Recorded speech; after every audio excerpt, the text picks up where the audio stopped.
President of Republic of Kenya has confirmed the center of conflict between him and the Deputy President Rigathi Gachagua. And a church service today that was held in Nairobi on Sunday morning was the platform that President used and his allies to explain to the country why exactly there is a fight between him and the Deputy President Rigathi Gachagua. But since this development started, since this script actually was hatched and people started acting it, it is now emerging that Uhuru Masterstroke is what is going to stop the Ruto undercut on Rigathi. Who exactly is within this? And that is what I want us to look at in this podcast.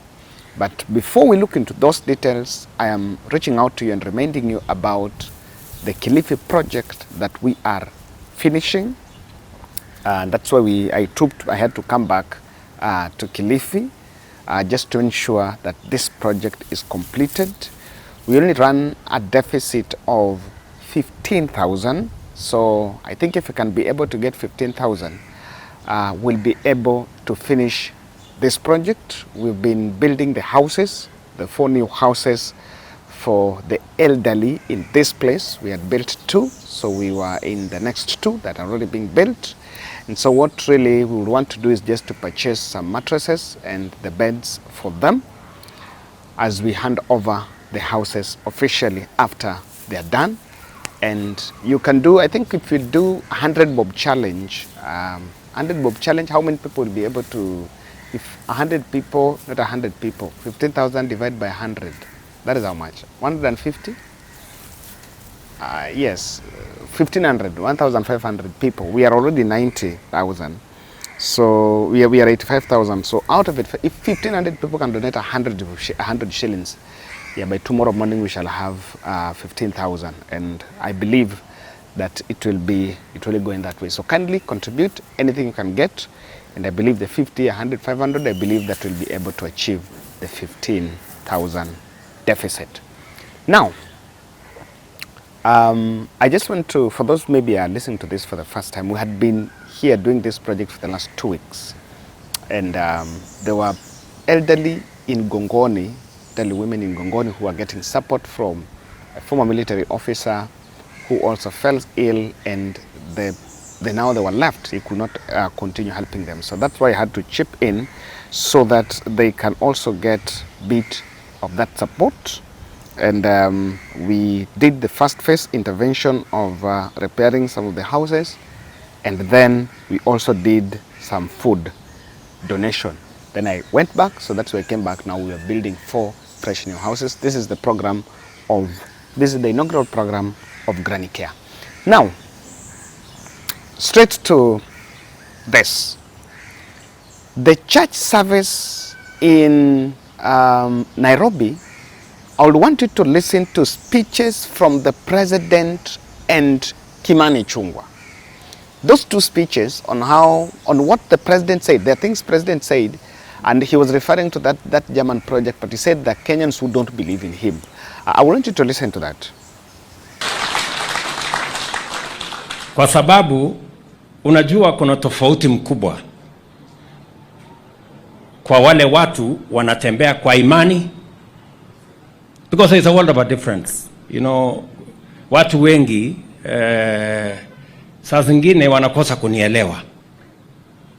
Nikisema maneno wanaona hayatafanyika kwa sababu they walk by sight.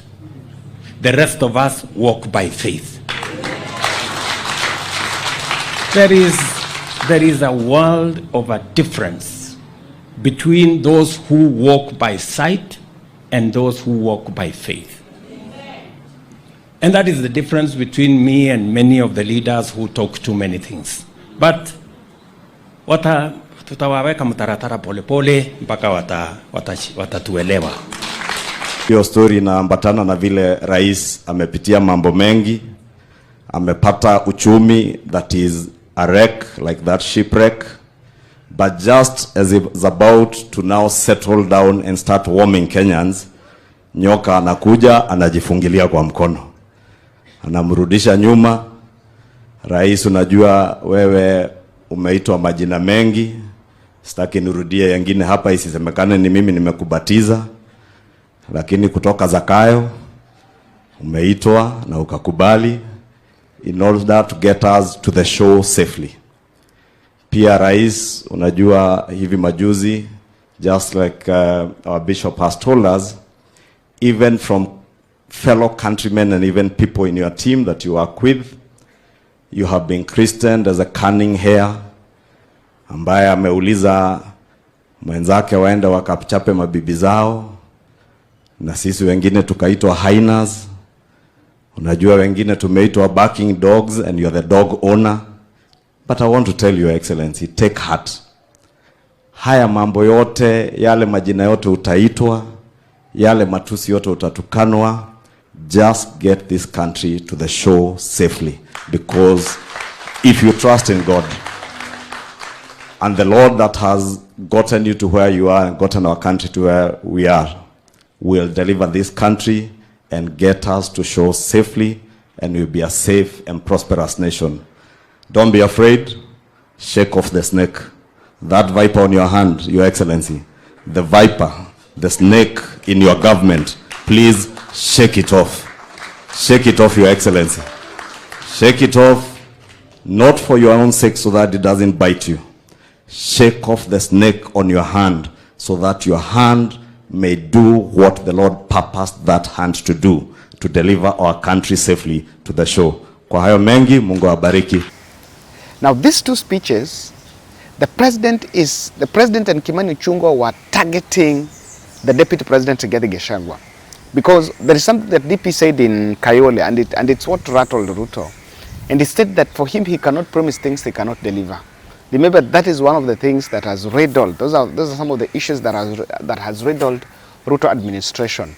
And President handlers felt like Rigathi was targeting his boss, and that is why they devised all manner of strategies to try to undercut the deputy president, Rigathi Gachagua. And then you can also listen to what Kimani Ichung'wah is saying. So I don't know to what end, but I want to show you that this plan is not going anywhere. And it is not going anywhere because one of the masterstroke that Uhuru Kenyatta hand you can see here is the failure of ODM, or rather a decline of ODM to get into that. Remember, the end game by the Ruto ally is to think of an impeachment of Rigathi Gachagua.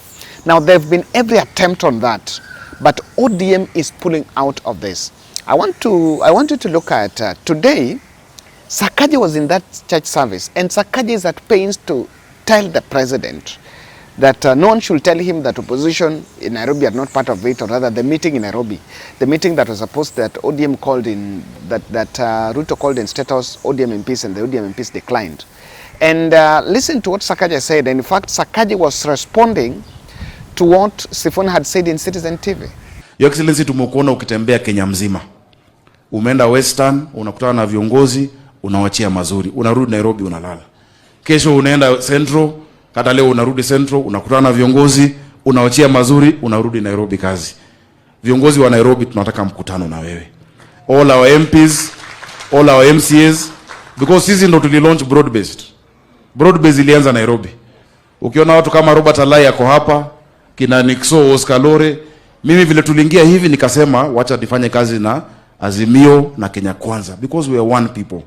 We support the broad-based agenda that we have for our country. Mtu asikutishe ati uangalie nyuma. Every Kenyan deserves to feel that they are part of the government. So wabunge wetu wote, hata nimeona chairman wa ODM amenitumia message Aladwa ako Western. Liona juzi ati watu kusema ati watu walikosa kuja mkutano. There was no such thing. The people who don't want this unity. Because we were with you Langata tukilaunch manyumba, ukasema tuende lunch. It was not an organized meeting. So those who tried that propaganda, no leader in Nairobi can snob your meeting, Excellency. Because we are meeting you for the sake of our people.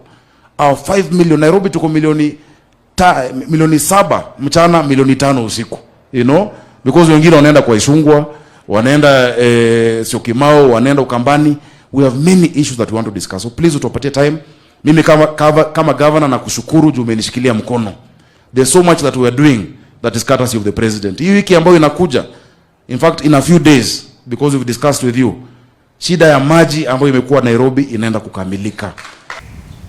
So, I've always been wondering, why would these leaders feel uncomfortable or feel rattled by the fact that the ODM leaders never attended that meeting, if in the first place they were not even invited? Yeah. So what's the whole thing about it? Because what Sakaja is saying, that they went to launch a project in Kibera, then after that, President invited them for lunch in State House. How many times does President have events in Nairobi? Does he invite them for lunch every day? No. And why should President invite them for lunch anyway? If it was a lunch, then that was supposed to be a meeting. It was supposed to go there, sit down and have a talk and take photos, then a story would run. But they declined. So, if what they're saying is something to go by, the president have always wanted to move around Nairobi with ODM MPs, but that has failed. Today, ODM have MPs in Nairobi, more than 10. If you count MPs, TJ Kajwang, Ruaraka, Babu Owino, Embakasi East, Kibera, Mwalimu, Anthony Oluoch, Mathare, Tim Wanyonyi, Westlands, Beatrice Elachi, you know, Dagoretti North. You can count them. You also Jalango, Langata, those are 8. Women Rep, Esther Passaris, Senator Sifuna, and so on and so forth. In that meeting, in that church service in Nairobi, there were ODM MPs who attended there. And the ODM MPs who attended after the invitation, after the other team by the ODM declined, it was attended by Elisha Odhiambo and Mark Nyamita, who were the initial rebels, the initial ODM rebels. Watch this.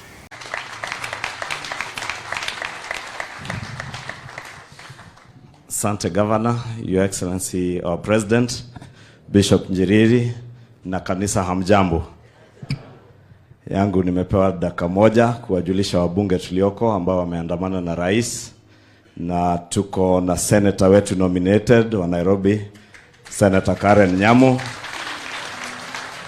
Tuko pia na mbunge wa GEM, Mheshimiwa Elisha Akuba Odhiambo. Nafikiri na tuko pia na mbunge wetu wa Uriri in Migori County, Mark Nyamita, Mheshimiwa Mark Nyamita from Uriri in Migori County. Na mimi naitwa Kimani Ishongwa na akilisha watu wa eneo bunge la Kikuyu. Tuko pia na competitor wa rais wetu. And then also Alai was also present at that meeting. So, one thing that you have to understand is that that church service was supposed to be a ground to butcher Rigathi. And if something that would have happened, if a senior ODM MP from Nairobi would have appeared there, they've been given the microphone to speak and see if they can join the Rigathi. And if there is something that I can tell you, Kenya Kwanza set up this trap. They started mudslinging Rigathi and attacking Rigathi, believing that because Rigathi spoke about shareholders, any other leader in Kenya would pick it. And in fact, that was the trap. That was the scheme, that wakianza wamteme 48 of them, then the rest of the country will join them. No one has joined them. No one. Western, no one is talking about Rigathi. No. In Nyanza, no one is talking about. In the coast, even in the Rift Valley, everyone has gone quiet, except I saw Oscar Sudi supporting it at some point. But of course, of personal differences with Gachagua, if you ask me. So, that is one indication that Rigathi impeachment is dead on arrival. ODM has picked out, has chickened out. So, in spite of everything, things are not falling neat. The other second thing I am looking at is the elders. The elders and some groups, some elders who are speaking in Nyandarua. Elders were normally inclined towards Uhuru Kenyatta's side. They said it is not a priority for the region. So you can listen to this. And there is also another youth group who are speaking also from Embu about this issue. Na wakasema huyo spokesman anaitwa Kidiki. Na sisi hatuna shida na spokesman. Lakini tuko na shida na kwamba ma-MP wanaweza kupatana 48 kuja hapa kusema maneno ya hayana maana, na hawa wananchi hawa wengine hizi bodaboda wafanyabiashara kama hawa kuwapata, hata kupata hiyo hapa Wachira Karani inawachukua karibu miezi 5 mtu kumuona MP. Lakini leo wanaweza kuungana hapa kuja kusema maneno yasiyo na maana. Sisi tunawaambia hivi, sisi ndio tumewachagua, nyinyi ni waakilishi wetu. Kabla ya kunena maneno mengine mje mtuulize. Hata katiba inasema tuwe na public participation kama kuna decisions za muhimu zinafanyika. Kwa hivyo ni kumaanisha kama hamjatuuliza, hiyo decision yenu haina umuhimu wowote. Nataka kuambia kama wazee, tutawaombea, na sisi tunasema kitu moja, tukiwaombea tunawaachia Mungu. Mungu anaweza kukubariki akitaka, na pia anaweza kuachia jua iseme itafanya vile itafanya na wewe. Manake hiyo kazi unajifanyia ni yako binafsi. Na kama mmetumwa, mwenye kuwatuma ajitokeze. Sisi tunajaribu kuamini sio William Samoei Arap Ruto, lakini kama ni yeye, kuna wakati tunamwambia hata wewe koma. Wacha kuchokora Mount Kenya region. Utatuhitaji. Sasa hii tufanyieni kazi. So kama wazee tunawaomba mfanye ile kazi mlitumwa. Na wewe Kionjori, kama ungependa kuwa deputy president, kuna njia za kuwa deputy president. Na sio lazima uzime taa ya mwingine ndio yako iwake. Pia unaweza goja wakati wako. Kama unafikiria Rigathi alivuka laini mbele yako, hiyo basi hamna la kufanya. Sasa ni ugoje, badala ya muongee juu ya boundaries review, muongee juu ya kuleta IEBC. Tunajua hamtaki tuwe na uchaguzi, ndio mnaanza kusunguka mkishikana kusema east west. Mount Kenya ni moja. Kama Mwenyezi Mungu alifanya makosa akaifanya ikiwa moja, basi nyinyi ndio mnajua kuliko Mwenyezi Mungu. Tunaona vile Mwenyezi Mungu atawabariki kwa hiyo maneno ya kugawanya sisi wananchi. Ni kwamba leo hakukuwa na Nyahururu declaration. Ile ilikuwa hapa ni declaration ya Kionjori na Kishongwa na wala walikuwa na hawa. Waache kuiita Nyahururu. Muache kuharibu jina ya mji wetu. Mji wetu ni mji ambao ni cosmopolitan. Tuko na watu wengi wanaishi hapa kutoka jamii karibu zote. Karibu jamii 30 communities, different ethnic groups. Kwa hivyo kuja hapa kusema kuna Nyahururu declaration na ni ya kupiganisha watu, wewe Kionjori umepotea njia. Wewe Kionjori ujiangalie sana. Hakuna kitu inaitwa Nyahururu declaration. Na hakuna wananchi wamesema hapa. Nyinyi mmesema kuna Nyahururu declaration? Hakuna Nyahururu declaration. These legislators that we elected to go to parliament to represent us and pass laws that will favor the mwananchi, we see they are busy doing other things, and those other things are divisive politics. So today in one voice we are calling for them to just stop and retrospect and go back to development and stop doing these divisive politics. The other day they spent a whole day in a very big hotel in Embu, and they declared one of the cabinet ministers a spokesperson. That meeting that met that day had no representation of women at a time when Kenya is grappling with gender equality and the observance of the two-third gender role. We want as women to be included in decisions that are made that affect us. There was no public participation when declaring this leader. Remember, when we elected these leaders, according to the constitution, they're supposed to represent the people. And if they don't represent the people represent themselves, which is what we are doing. So we also want to call upon those leaders when they are making such critical decisions of announcing a kingpin or a spokesperson to involve the people so that we are also able to put our voice there and agree to that agenda. Tumeona mambo mingi inafanyika, lakini sisi kama Gen Z tumetengwa. Mikutano inafanyika, watu wanaendelea kufanya mikutano huku public, lakini sisi kama Gen Z hatuhusiki mahali. Watu wanaenda huko wanapanga vitu, lakini sisi hatuoni hata kama kuna mahali tuko involved. Kwa hivyo sisi tunaomba hiyo mambo ikiendelea kufanyika tukue tunahusika. Development tunataka tukue na development mzuri. Hiyo strikes kwanza ishughulikiwe na tutakuwa sawa. Ukiangalia mambo na kazi imesimama, universities wako home, mambo ifanyiki.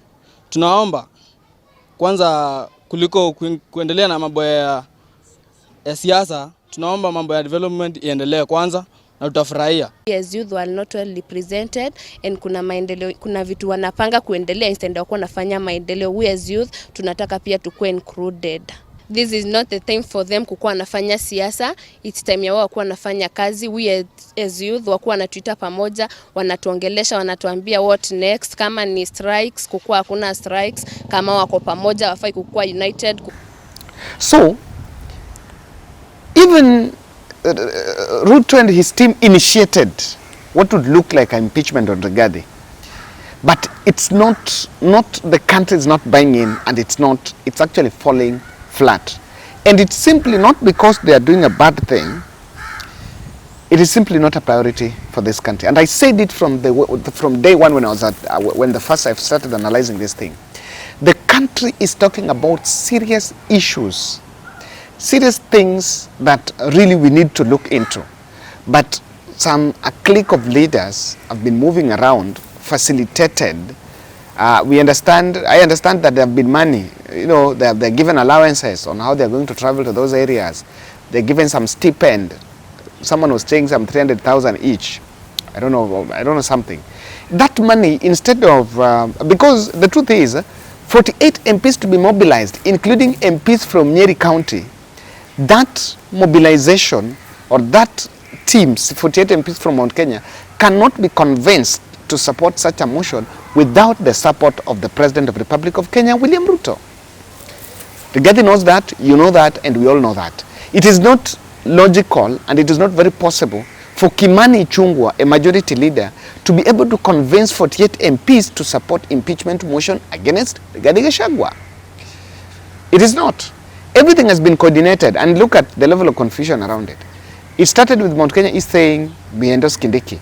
And so walikuwa wanajitenga kwamba it is time for us, for the Kikuyu side to Central to support us.